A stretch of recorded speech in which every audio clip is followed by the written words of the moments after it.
In the story of the Bible, King Solomon was the wisest ruler that Israel ever had. And there are 3 books in the Hebrew Scriptures connected to him: Proverbs, Ecclesiastes, and the Song of Songs. They pass down the legacy of Solomon's wisdom, but in a surprising way. So let's talk about how to read the books of Solomon. Okay, to really appreciate the story of Solomon's wisdom, we have to go back to the Garden of Eden. Where God created humanity, male and female. Right, Adam and Eve. And God commissions them to rule the world together in intimacy and love. Kings and queens of creation. Now, in order to rule, you need to be wise. And the humans have a choice about how to gain wisdom. Yeah, they could live by God's wisdom, which will lead to life. Or they could become wise in their own eyes. And that's what they choose, to take the knowledge of good and bad into their own hands. And immediately, the intimacy between man and woman is broken. They hide their bodies from each other and then from God. Their choice leads to division and death. But the story holds out hope for a future human who will make the right choice and rely on God's wisdom. Like King Solomon.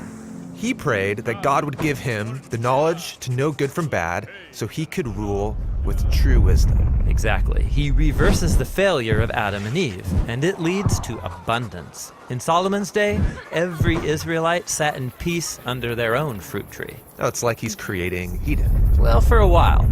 But then Solomon fails. He marries hundreds of women from other nations, and he's deceived to follow their gods. And this begins Israel's long descent into self-destruction. And so when we turn to the books of Solomon, we're invited to learn wisdom from his successes and his failures. Got it. So let's start with Proverbs. Okay, so the book of Proverbs is most well known for the hundreds of short, memorable sayings that teach us how to live by God's wisdom. Like, trust in the Lord with all your heart and don't be wise in your own eyes. In Proverbs, living by God's wisdom instead of your own is called the fear of the Lord. Like in the book's opening paragraph, the fear of the Lord is the beginning of wisdom. Now, Proverbs isn't just memorable sayings. It actually begins with a lot of poetry. Yes, 9 chapters of speeches from Solomon to his royal sons.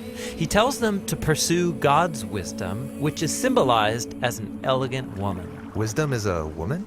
Yes, so remember, in the Garden of Eden, the man and the woman's intimacy was violated by their failed search for wisdom. But now in Proverbs, humans who reunite with God's wisdom become what Adam and Eve failed to be, wise human rulers.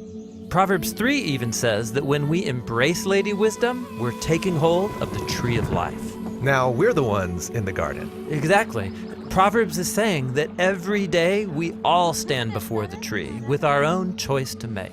And Solomon urges us, choose wisdom and life. Got it. So, how does Ecclesiastes fit into Solomon's story? Well, in this book, it's like we're meeting Solomon near the end of his life, and he offers some sober reflections. Life is hevel.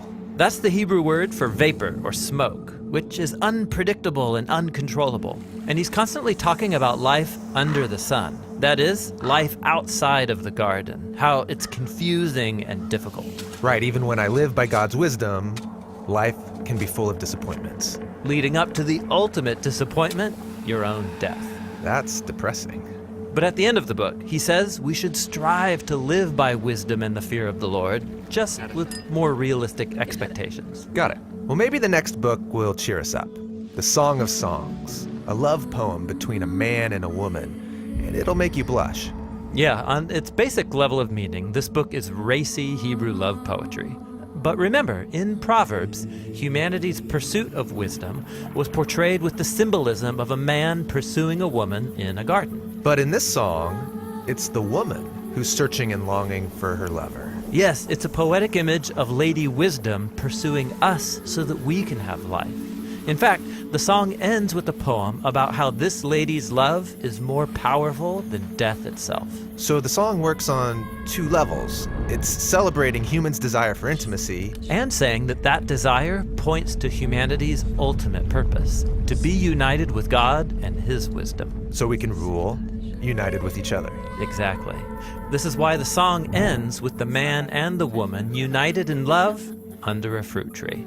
So the story of Solomon and these 3 books invite us to see ourselves within the whole biblical story. Yes, they're about how God designed all of us to rule the world by His wisdom, so that we can all find true life.